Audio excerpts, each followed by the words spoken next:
3, 2, 1. Open your mind and have nice listening.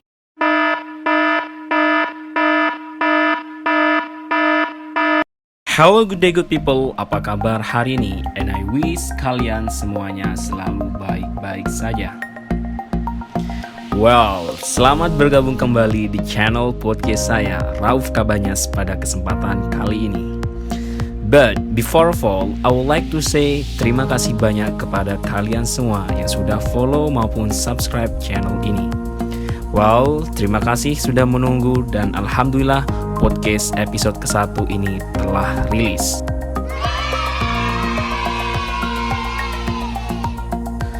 Jadi dari sekian banyaknya pilihan The Questions Box kemarin di Instagram, sebenarnya sih banyak sekali topik yang menarik untuk dibahas serta diulas. Tetapi saya harus fair untuk memilih topik yang paling banyak diminta. So, topik yang terpilih dalam episode ke-1 ialah mengenai virus corona. So guys, saya akan memberikan judul terhadap tema ini, yaitu memetik makna terhadap pandemi COVID-19.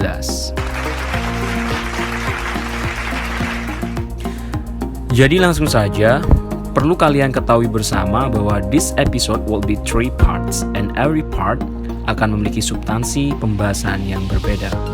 Because it's still the first part atau bagian pertama, saya akan menyampaikan hal yang sangat mendasar mengenai topik pembahasan kali ini.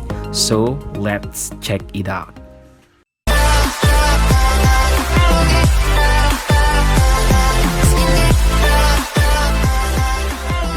Hello everyone, apa sih pandemi COVID-19? Saya yakin walaupun setiap hari bahkan menit kita mendengarkan pembahasan COVID-19 ini, tetapi masih banyak sebagian dari kita yang masih belum tahu secara jelas. Hayo ngaku, iya kan? Tuh kan yang senyum-senyum pasti ngerasa dasar lutong. Dan lucunya, masih banyak yang salah mengucapkan virus ini, bahkan menyalahgunakan untuk dibuat meme dan sebagainya. Ya, beginilah kita hidup di bumi plus 62 yang katanya sih sudah mencabut statusnya sebagai negara berflower. Hehehe, but the fact is not truly changed. Okay, let's come to the point. Pertama, kita akan membahas kenapa sih diberi nama COVID-19. Okay. Organisasi Kesehatan Dunia atau WHO pada Selasa 11 Februari 2020 mengumumkan bahwa COVID-19 menjadi nama resmi baru untuk coronavirus yang pertama kali diidentifikasi di Cina pada 31 Desember 2019. Pengumuman itu diungkapkan Direktur Jenderal WHO yaitu Tedros Adhanom Ghebreyesus kepada wartawan di Geneva, Swiss. He said, "Kami sekarang memiliki nama untuk penyakit ini, yaitu COVID-19, kata Tedros, seperti dikutip AFP, Senin 11 Februari 2020. Ia memberikan penjelasan tentang asal-usul nama tersebut, yaitu bahwa CO berarti corona, V yakni virus, and D untuk disease atau penyakit, dan 19 karena muncul di tahun 2019.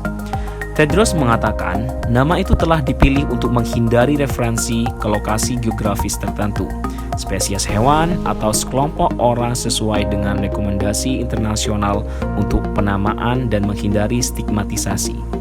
WHO sebelumnya memberi virus nama sementara, yakni penyakit pernapasan akut 2019 strep and cough, dan Komisi Kesehatan Nasional Cina mengatakan bahwa sementara waktu menyebutnya Novel Coronavirus Pneumonia atau disebut NCP. Wow, good people. Gimana? Sudah sedikit tahu kan? Yuk save dulu. Pasti yang baru dengar ini akan jawab, oh begitu. Oh alah. Oh. Terus aja gitu sampai Firaun bangkit sambil promo skincare kali ya. Oke, let's skip for the next point. Bagaimana sih asal-usul COVID-19 ini?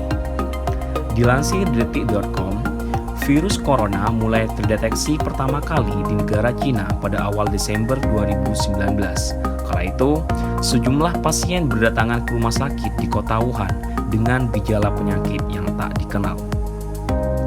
Kemudian, Dr. Li Wenliang menyebarkan berita mengenai virus misterius tersebut di media sosial. Diketahui, sejumlah pasien pertama memiliki akses ke pasar ikan Huanan yang juga menjual binatang liar. Di sisi lain, menurut CNN, coronavirus sebenarnya sudah ada sejak lama. Namun, virus tersebut biasa ditemukan pada hewan, seperti kucing, anjing, babi, tikus, kelinci, dan kelelawar. Namun, virus corona pada hewan hanya dapat menyebar antara binatang yang satu dengan binatang yang lain. Bahkan, sebagian hanya bertahan pada inang aslinya saja dan tidak menyebar. Kemudian, sebuah penelitian yang diterbitkan bulan Februari menyebutkan bahwa tampaknya virus corona berasal dari kelelawar. Virus tersebut berhasil bermutasi dari tubuh sang inang. Penelitian tersebut menemukan coronavirus pada kelelawar memiliki 96% genetik yang mirip dengan virus corona yang saat ini menginfeksi orang di seluruh dunia. Namun, virus corona bukan infeksi langsung dari kelelawar, melainkan dari spesies lain yang terinfeksi dari kelelawar dan akhirnya menyerang tubuh manusia. Oh my god. Namun, penelitian lain juga menyebutkan 13 dari 41 pasien yang terinfeksi tidak memiliki hubungan dengan pasar yang menjual hewan liar, sehingga para peneliti belum mengetahui betul virus corona berasal dari mana. Nah, sekarang sudah tahu kan asal-usulnya si corona ini dari mana? Hehehe. And now mengenai mengapa sih virus ini disebut sebagai pandemi? Mengapa bukan epidemi atau wabah? Karena masih banyak kalangan umum menyebut virus ini yang wabah lah, epidemi lah, padahal ketiganya sangat berbeda loh. Kuy, next for your informations. Organisasi Kesehatan Dunia atau World Health Organization secara resmi mengumumkan virus corona sebagai pandemi. Hal tersebut disampaikan oleh Direktur Jenderal Organisasi Kesehatan Dunia (WHO) Tedros Adhanom Ghebreyesus pada Rabu malam 11 Maret 2020. Berikut pernyataannya. WHO has been assessing this outbreak around the clock, and we're deeply concerned both by the alarming levels of spread and severity and by the alarming levels of inaction. We have therefore made the assessment that COVID-19 can be characterized as a pandemic. Oke, wait. Bagi yang masih bingung apa artinya, jadi saya jelaskan. Pada intinya sih begini.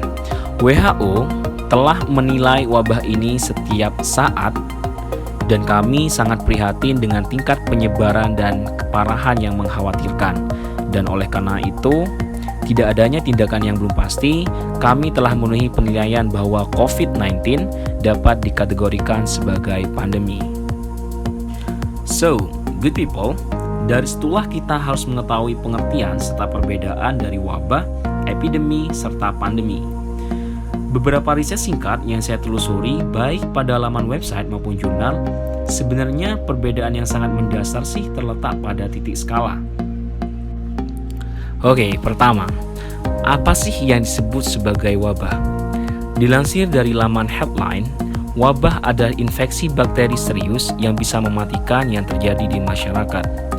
Wabah merupakan istilah umum untuk menyebut kejadian tersebarnya penyakit pada daerah yang luas dan pada banyak orang.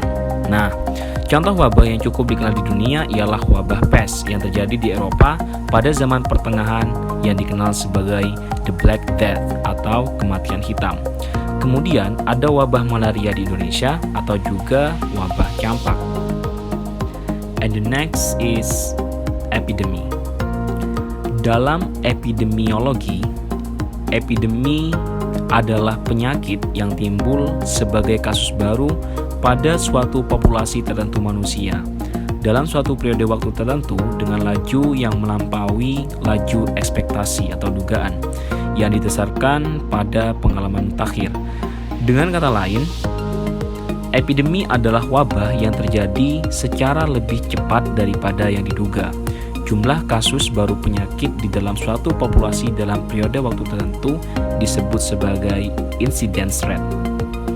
Jadi secara kesimpulan, epidemi ini skalanya lebih besar daripada wabah. And now on, kita akan berbicara mengenai pandemi. Menurut WHO, ialah penyebaran penyakit baru di seluruh dunia yang mempengaruhi banyak orang.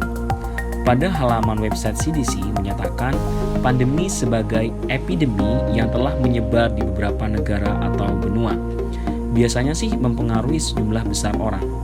Dalam hal ini, WHO mencontohkan pandemi influenza terjadi ketika virus influenza baru muncul dan menyebar ke seluruh dunia, dan kebanyakan orang tidak memiliki kekebalan terhadap penyakit ini.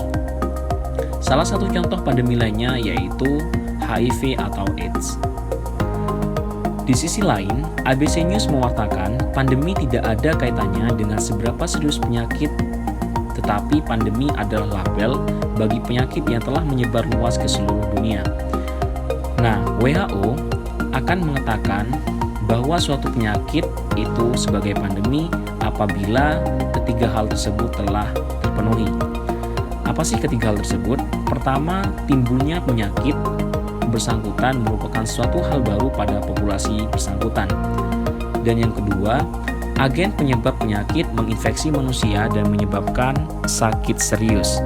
Dan yang ketiga, agen penyebab penyakit menyebar dengan mudah dan berkelanjutan pada manusia. Nah, jadi kita sudah tahu kan apa sih COVID-19 ini, mulai dari asal-usul, dari perbedaan istilah dan sebagainya. Jadi good people, lebih baik kita memahami hal yang sangat mendasar terlebih dahulu sebelum berbicara yang lebih lanjut. Well, mungkin itu saja yang saya bisa sampaikan dalam bagian pertama pada episode ke-1 ini. Semoga bermanfaat.